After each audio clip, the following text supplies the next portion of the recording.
Our upgrade pace is looking solid right now, but I do think we need to push harder if we want to stay competitive. Here's the report. Hey, what's going on, guys? Aarava here, and welcome back to my F1 2017 Career Mode, episode number 79 today for the Brazilian Grand Prix in Season 4. We kick things off here with a development comparison that Chris has given us, and just showing and showcasing how far ahead, on paper at least, Ferrari are actually in terms of their car, you know, discounting any kind of bad luck for Vettel or Raikkonen. We also get a sponsor bonus of 750, which, well, it's come in at the kind of complete, utterly pointless time, really. I would have rather have had that, you know, earlier on the season. I mean, we've only got 2 rounds left. We are going to go ahead and buy a drag reduction upgrade, a minor one, which will come in next race because it's a minor one, so it'll only take 1 week. But again, a little bit useless for us. But I mean, oh well, it's fine. We've got that 20-ish point cushion. I can't quite remember from literally yesterday. But if you did miss yesterday's episode, be sure to go check that one out before you see this one at the Mexican Grand Prix. Of course, a really great race for us as a team as a whole, Red Bull Racing. And even though we are quite far behind on paper then from the development comparison, we're actually looking pretty good. And like I said at the very end of the episode, I'm tempting fate. Maybe we can make a late shard for the Constructors' title. You never know. We'll see how this man goes, Kimi Raikkonen and his teammate Sebastian Vettel at the Brazilian Grand Prix. Of course, Brazil, a bit of an odd one, really. You got to say, over the course of the 3 seasons, I've done okay at Brazil. Turn 1 and Turn 2 is still an absolute chaos for me in terms of against the AI. I can never get the right line or right break point through there. Generally, throughout the rest of the lap, it's been okay. But as you would have seen previously, before we went on to the practice programs and practice replay cameras, still having to do some engine management. Obviously, we took the internal combustion engine penalty last time out, but the critical other part of our car is the turbocharger. Now, we may just have to bite the bullet and just kind of maybe take that 4th turbocharger column into this race, kind of deal with the lack of power this race, just so we can have a very fresh turbocharger for next race, because ideally I don't want to take an engine penalty at this race. I feel like compared to Mexico, where it's a very open turn 1 in first few corners, Brazil obviously very tight and twisting into the center S, that's going to be harder to make up some positions, but we'll see how the kind of pace is. You know, if Daniel Ricciardo is showing some excellent pace in qualifying yet again, like he did last episode, then maybe it is going to be worth us taking that engine penalty for the turbocharger again, and you know, we should be able to make it back up just like we did in Mexico. I mean, we'll have to see if it's going to be exactly like Mexico, but here's hoping if Ricciardo does have that, show that pace, then that can happen. But as I said, we'll have to wait and see about that, because we come across the line then for our Q2 lap, and as we end Q2, it was pretty much looking like that. You can see Ricciardo there on the fastest time of Q2, just ahead of Sebastian Vettel, not miles ahead, but you know, comfortably ahead, you would say, against Sebastian Vettel. So that got me kind of my ears perked up a little bit in terms of, okay, hang on, this is looking very good. Our car's looking very, very strong, at least in Ricciardo's hands. I can't say the same for myself. As you can see, going through turns 1 and 2, you can clearly see just not taking the best line. I still haven't really sussed out, to be honest, and obviously trying to do these career modes absolutely daily, there's no kind of room to really try and suss out a line meanwhile outside of recording time, but we just have to try and deal with it, try and find the time elsewhere. In Sector 2, for sure, I'm very, very strong against the AI, so try and do the best I can. But you must say, from Q2 then, looking like likely we may be able to take that engine penalty and work out well. But then as we move on to the end of Q3, things go a little bit downwards for us. You can see Vettel and Raikkonen really turned up in Q3. Like I said before, I feel like Ferrari, Mercedes, those sort of teams turn up the wick to full maximum only in qualifying 3, and so we haven't seen that so far. Obviously, Ferrari bottled it last time out in Q3, but Vettel and Raikkonen miles ahead in terms of for our lap time, 1.1 off the pace. So clearly I don't have the pace versus the Ferrari car to take an engine penalty, so I'm not going to. We're just going to have to take it on the chin, struggle with a bit of a worn out turbocharger. The good thing is the rest of the components are all fine, they're all in the green, so I'm hoping that kind of balances out, but we're just going to have to really roll the dice and see about that. But yeah, a little bit disappointed. Ricciardo looked really good in Q2 and then just dropped off a little bit in Q3, so our car's not as fast as I thought it was going to be around the Brazilian Grand Prix, which is kind of odd, because I would have thought it would have been equally as good around here as it was in Mexico last time. But hey ho, we're going to have to try the best we can. Obviously, as I said, we do have that cushion, so we can afford to finish behind Raikkonen, but ideally I want to try and reduce that points gap that he may get to us as much as I can. But Brazil's going to be an interesting one. I think there may be some rain forecast, but generally anyway, it's an interesting one, because the 2-stop v the 3-stop's a little bit of an interesting one in terms of which one ends up being the fastest, depending on the tyre wear around here. So, but let's just go to the full grid, and then we'll see how things pan out on the weather forecast. Well then, after an exciting qualifying session yesterday, let's take a look at how the cars line up. Sebastian Vettel has a clear track ahead of him today. He starts in pole position, and Kimi Raikkonen completes the front row. Looking down the rest of the grid, we have Ricciardo, Bottas, a Red Bull, and Perez, Ocon, Hülkenberg, Sainz, and Roman Grosjean, Massa, Palmer, Lewis Hamilton, and Kvyat, Magnussen, Stroll, Fernando Alonso, and Marcus Ericsson. Van Dorn and Pascal Wehrlein completes the grid. And now it's time to head down to the track. So going through the grid sequence, we saw Lewis Hamilton have a penalty, so we've moved up into P5, I think that was. So Hamilton pretty much had the same penalty I did in Mexico. It looks like a 10 place down to P13 from P3. But looking at the weather indicator, you can see the rain that I did mention was maybe going to come in this race. It's going to come in the middle of this race, so very awkward indeed, kind of a small burst of intermediate showers. So I'm not even too sure if that's going to be enough, maybe to even go onto intermediates. We'll have to see. Maybe it will be onto inters for only a couple of laps and then back onto the slicks at the end of this race, but that definitely is going to throw a spanner in the works, and it means we're going to just go on to another set of super softs potentially for the first pit stop in this race. Or I don't know, maybe we'll try and stretch it. We'll have to see what the AI do and maybe see if we can try and cover some people off. But here we go then to 5 red lights for the Brazilian Grand Prix. The penultimate round of season 4 is underway. His lights have gone out. Raikkonen with a poor getaway there, and Ricciardo's going to try and feed it to the outside for turn 1. Bottas to the inside. They go 3 wide. Meanwhile, Sebastian Vettel has got a very clean entry out of the SNRSs, and he's well on the way into first place and already got a bit of a gap as Ricciardo and Raikkonen go side by side. Ricciardo tucks in. Bottas going to try and go to left hand side to once again make the move on Ricciardo. We have a little look to the outside, doesn't work out, and that actually means that Hülkenberg is able to go down the inside there, as I was trying to maybe feed it to the outside of Ricciardo, just got caught out there. Hülkenberg able to go a little bit deeper into that brake zone, and so he's side by side with us up the hill into sector 2, but we're going to get the inside line, parking on the apex, go a little bit wide, scrape off some speed, but open up the steering wheel and keep it in P5 for now. So it's Sebastian Vettel from Kimi Raikkonen then for a 1-2 for Ferrari, still off that front row lockout. Then Bottas in third place and Ricciardo close behind, but Raikkonen is got other plans on his mind. Vettel with a really good start on lap 1, but now Raikkonen's going to gain the speed, probably in rich mix at this stage of the race now as we move on into lap 2, towards the end of lap 2, onto lap 3 indeed, and he's closing up to 1 Sebastian Vettel, who's sparking away there. So low ride height for Vettel then, so that will maybe bottom him out a little bit down the straight as they're going to turn 1. Raikkonen looks to have this, and I think he may just have it, but Vettel is going to come back at him round the outside as they swoop through to the back straight, but Raikkonen has just about nipped ahead. He's open DRS as well, as he was behind Vettel initially when the detection point came through, so he's able to hold the lead of this Grand Prix. So it's still a 1-2 for Ferrari, but it's just swapped round in probably the worst way for us, obviously, with Raikkonen the one leading the way, getting 25 points if it ended like this in first and Vettel in second. But Bottas is closing down, as well as Ricciardo, and someone else who is also closing down on me is Nico Hülkenberg there as we lock up into turn 1. So getting a little bit crossed up there, and a mistake from me, and that's going to allow Hülkenberg to close up now as we swing through to the same back straight. Raikkonen confirmed his first place. Here comes Hülkenberg then in the slipstream, DRS wide open. I don't have DRS off Ricciardo. I'm further back than 1 second, so unfortunately a little bit defenseless there as we go swing through on the exit then, and Hülkenberg is up into 5th place just about. Maybe we try down the inside. No, it's not going to be. I could just see Hülkenberg closing the door there on me, and that's fine, so we're going to have to tuck in behind and stay in P6 for now. But you can see Ricciardo just off in the distance there, still close behind, and the entire top 6 is all very equally matched at the moment. As now we go on to the end of lap 5 and we come across the line for the fastest lap of the Grand Prix. So just like USA, really, just making no kind of sense to me even at the time of driving this. So I was just very, very inconsistent here, you know, able to set the fast lap of the Grand Prix one lap, and then the other lap it kind of felt like crap, and I wasn't able to catch up and hold with Hülkenberg. So kind of odd kind of feeling in the car, really, to be honest, as now we look at Valtteri Bottas sending it down the inside of Sebastian Vettel to try and get up into second place to make it a thin 1-2, and looks like he's done it. There he is into second. Raikkonen tucks in behind in third. Ricciardo's still in fourth. Hülkenberg fifth, but you can see what I mean by the entire top 6 is so close. I mean, look at this. Like, we're all within the same kind of earshot, camera shot here, I can see the leader still up there, just one corner ahead, and 6 cars are in between, 4 cars are in between myself and Vettel then. So absolutely awesome at the moment, all of us pushing flat out, but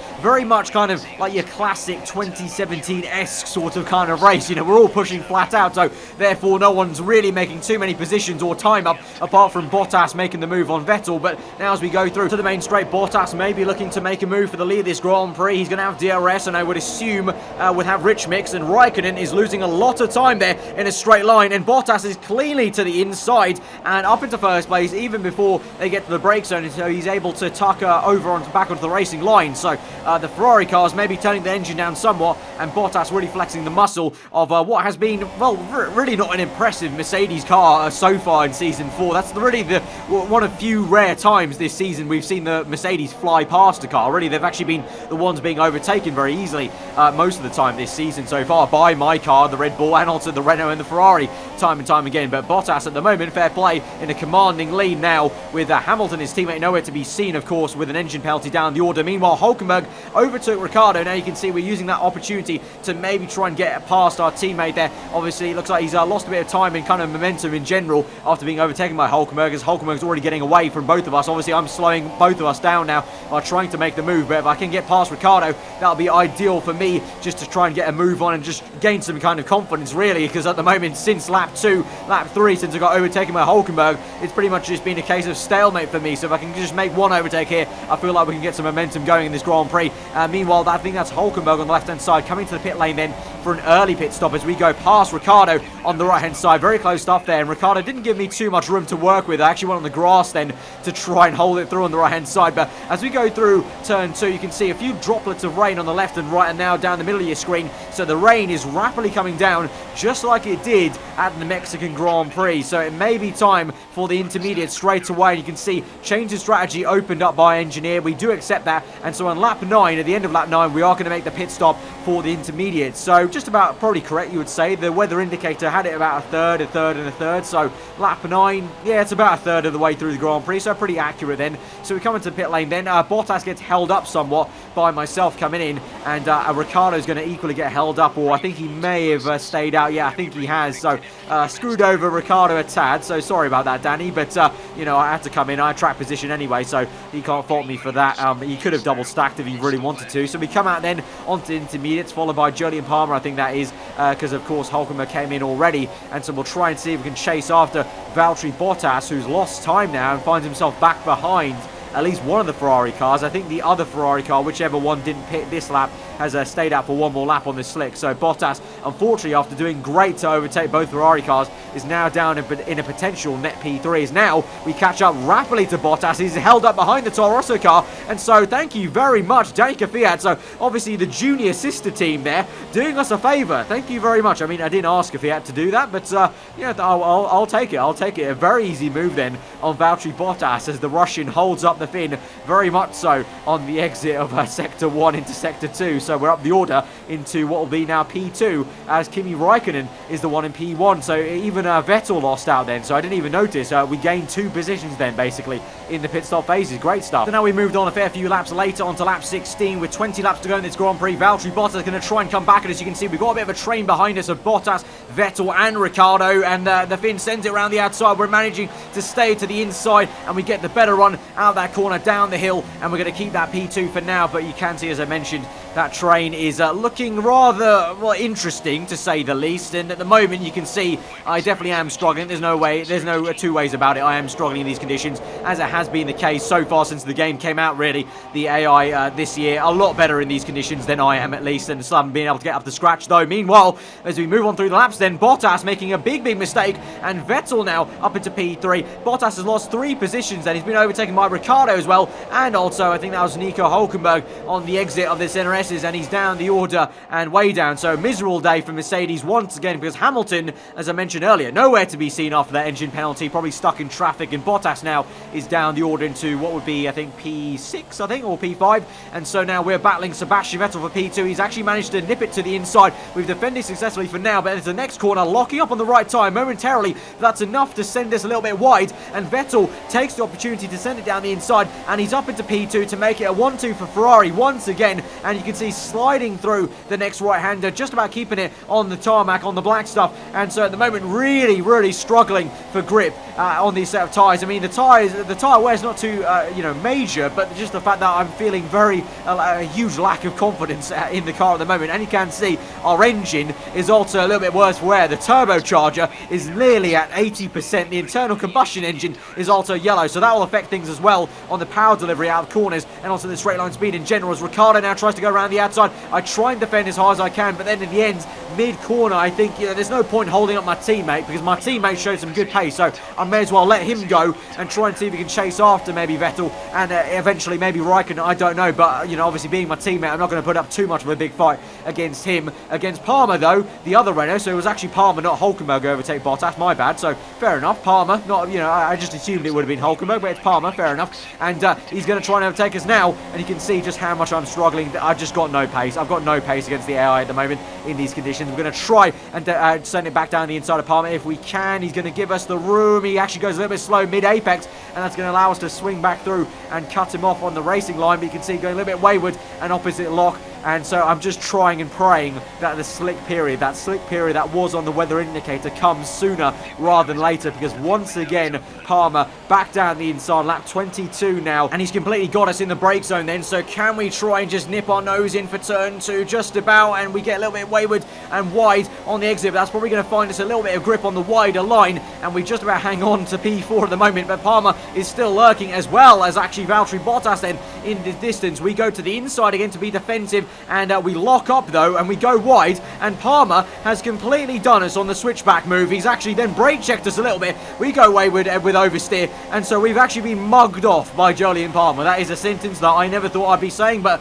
I've said it. There you go. And as we move on to lap 23 then, you can see though the rain is starting to come down a little bit less, and so now I'm thinking and hoping that this means it's going to get towards that slick period. It's rapidly drying up now in sector 2, and by the time we come on to the end of that lap 23, it is time to come in for the slick tyres. Palmer's in as well as Valtteri Bottas behind me, so thank the Lord now that we may be able to refine that pace that we had in stint 1 and try and re-overtake some of these cars. We come in then, and hopefully we don't get held up. Let's see, we get a little bit held up by Ricciardo, who came in earlier, and so we get held up by Bottas now coming out of his pit box. So we've been overtaken by the Mercedes in our pit lane, and the reason was that as the animation got delayed due to Ricciardo coming in previously on the same lap. Even though Ricciardo was a fair, big, I think at least 15 to 20 seconds ahead of us, it was still enough for that animation to come in where the pit crew has to adjust for you coming in then. So unfortunately we've lost the position to Valtteri then, and so we're back down to now P5. So it's pretty much the same situation as was in USA at the moment. I believe Raikkonen's still leading the way, and we're down in P5. So that would be 10 points for us, and that'll be 25 points for Raikkonen. So that's quite a hefty tally for him to get. But at the moment you can see we're trying to reduce that points gap then, tried to make a move to the inside, didn't work out on Bottas, so we're going to have to wait till the slingshot onto the back straight. Got DRS as well as Sebastian Vettel then, so this may get a little bit frisky and hairy here as we go to the inside then. We're going to go 3 wide, Vettel around the outside, me to the inside, and he goes a long way round, and Sebastian's actually made it, and we go side by side now on the exit, and Bottas meanwhile has been pinched out by myself and Vettel coming in towards the middle of the track, and so Vettel now goes even more aggressive and goes once more to overtake myself. So Vettel with a double overtake then. I tried desperately to maybe smash it to the inside then to try and hang on to P4. Doesn't work out, and actually in the middle of the corner I go wide, and Bottas now fancies himself to nip it to the inside then. He tried it, very audacious little pop to the inside of that corner on the left-hander from Bottas then. A little bit of contact was made on the exit, but we keep P5 then, but Vettel's already bolted then, so flexing the muscle of that Ferrari car, and he was definitely determined to get past both of us on the same lap then, unfortunately. So now we move on later as we go into the dying stage of the Grand Prix. The last few laps this is, and Sergio Perez has overtaken Bottas, and the Force India is showing some great pace, in fact. So on to lap 33 with only 3 laps to go as we cross the line for lap 34. Perez is right around the outside completely then with DRS, and obviously the Mercedes engine in the back of his car working well, and obviously my Renault engine with a turbocharger, which is nearly up to 80% worn, clearly suffering a little bit up the hill, especially that climb up the hill literally is going to be a real big struggle for the engine just to push the car up there. But we're going to get back in the slipstream. DRS open, rich mix flying to try and send it to the outside then. It's going to be tricky, but Perez does leave us the room. A bit of contact made with his side pod on the left-hand side, and he, for now, keeps the position, but we tuck right up behind his gearbox. We're able to send it to the inside, much like Sebastian Vettel did on us, and up the hill, Perez has to give the position back, gets hit with a wash of dirty air from our car, and we're able to get back ahead. But then once again, the climb up the hill is going to be a bit treacherous and a bit of an annoying one for us. And again, Perez to the outside then. This time, though, into turn one, we go to the inside. We lock up quite badly on the left front tire, but that actually kind of helps us in hindsight to try and push Perez wide a little bit, and it will mean now it's going to be Lewis Hamilton is the one right behind us then. So I don't know what's happened to Valtteri Bottas. He's got major issues now, and the man we haven't seen this entire Grand Prix is now trying to feed it to the outside then, and you can see my turbocharger really is getting to that worn stage as well as the internal combustion engine. But we're on the last lap of the Grand Prix, so only a couple of corners to go, and indeed onto the last straight of the Grand Prix. We're just about managing to hold ahead of Hamilton and Perez for P5 at the Brazilian Grand Prix. What a struggle of a Grand Prix, and that was a pretty damn tough one. Probably one of the hardest Grand Prix I've had all season, to be honest. And Raikkonen winning that Grand Prix, and me in P5 with 10 points means he will close that points gap to quite a bit now, and it's going to be rather interesting going into the last Grand Prix of the season. But of course now, remember, I've played this tactically. I've now got a very fresh column full of components. So I've got a pretty damn decent internal combustion engine, and I've got a MGU-H, MGU-K that are both on 0% wear, and I've also got a turbocharger now, the 5th column turbocharger, which is not worn at all. I think like 10% at most. So we've played this cleverly. You know, we've done as much damage limitation as we can this race, and that will mean now going to Abu Dhabi, which all in all has been a pretty strong Grand Prix for me actually. You know, tossing it up for season 3 was a strong one. Obviously season 2 and season 1 maybe not so, but now I feel like I've kind of you know, sussed out Abu Dhabi, so I think we can have a really strong one then. And I will add, you can see on the R&D indicator, we bought a second minor upgrade, so we've got 2 minor upgrades coming for the last race of the season. So we are still pushing flat out to try and develop this car to the death, and so it sets up what is going to be hopefully a pretty damn good finale for us to try and secure a second World Drivers' Championship. So tune in next time for that, guys. But if you have enjoyed this one, smash that like button. Let me know what you thought in the comments below. And do get subscribed for weekly Formula 1 content. I've been aarava. Hope you enjoy the rest of your day, and I'll see you guys next time. Goodbye.